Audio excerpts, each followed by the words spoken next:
Hi and welcome to Fun Swedish. Something you really need to know in any language is how to say no. And the Swedish word for no is nej. Very useful when your Swedish teenager asks if you can buy alcohol for them. Nej. When your Swedish friends asks you if you have any plans this weekend.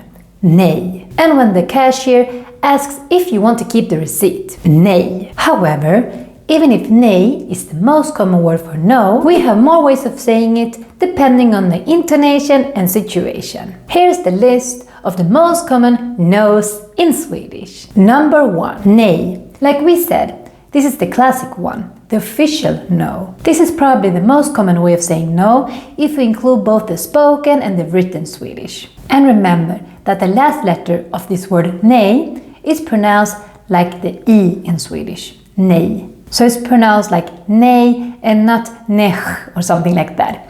And now I'm looking at you Spanish speakers. Number 2. Nä. Nä is a bit like nej, but it's more common in spoken Swedish. It has kind of a more casual feel to it. Like in this example. Vill du äta kyckling? Nä, jag föredrar lax. The meaning of nä can depend a little bit on intonation and situation. Sometimes it's just like a regular no, and sometimes it's more like a nah. You can write nä while texting with a Swedish friend, but you wouldn't use it when you write a formal letter to Migrationsverket, for example. Number 3. Nepp. This is a bit more like a slang version of no. It works a bit like the English nope. For example, in this sentence.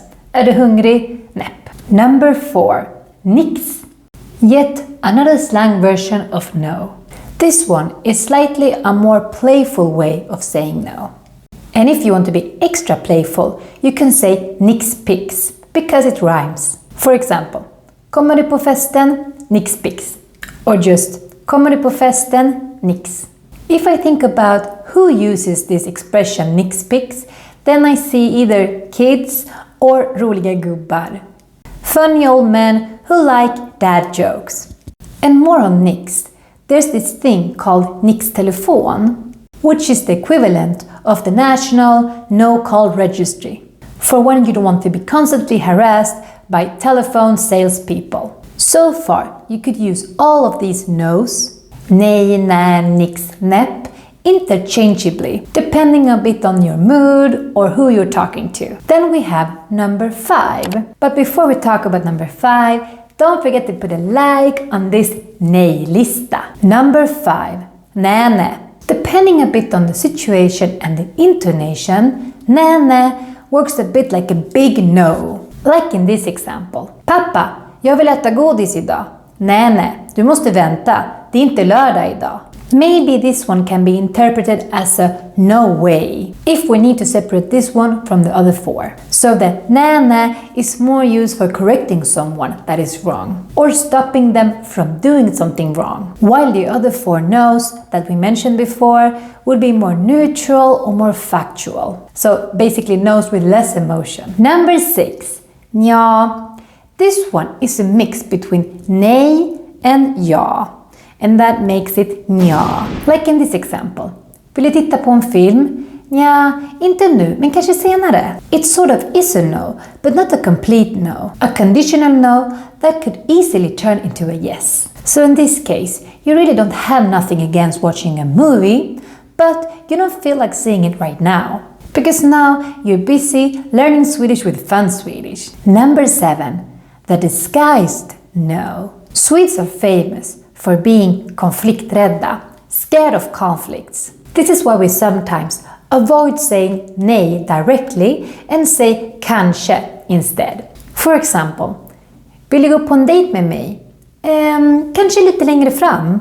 There's a lot of social cues here, and I'm not gonna get into it right now, but be aware that in general, Swedes tend to not be as direct as in other cultures when they communicate bad news, like turning down going on a date with you. Number 8. The silent disapproval. Like we said before, Swedes in general are konflikträdda, scared of conflicts. So it's pretty rare for them to voice a negative opinion, especially to strangers. Say that you are in the tunnelbana, in the metro, and someone is listening to music super loud. In some cultures, someone might go up to them and tell them off. In Sweden, however, most Swedes would just show that they're annoyed with this person by body language or facial expressions. Maybe roll their eyes or just go like and somehow show that they were very, very clear, showing their discontent.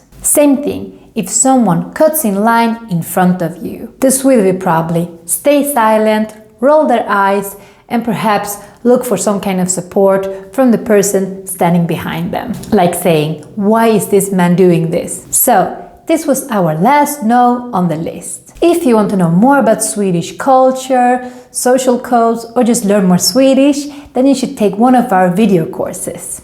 You can find the link in the description below or down here. These courses will take you from 100% beginner to upper intermediate, and you will be able to crack the Swedish code.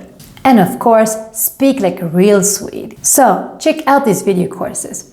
And before you go, don't forget to put a like and subscribe to our channel so you can get a notification every time we make a new video for you. Hej då!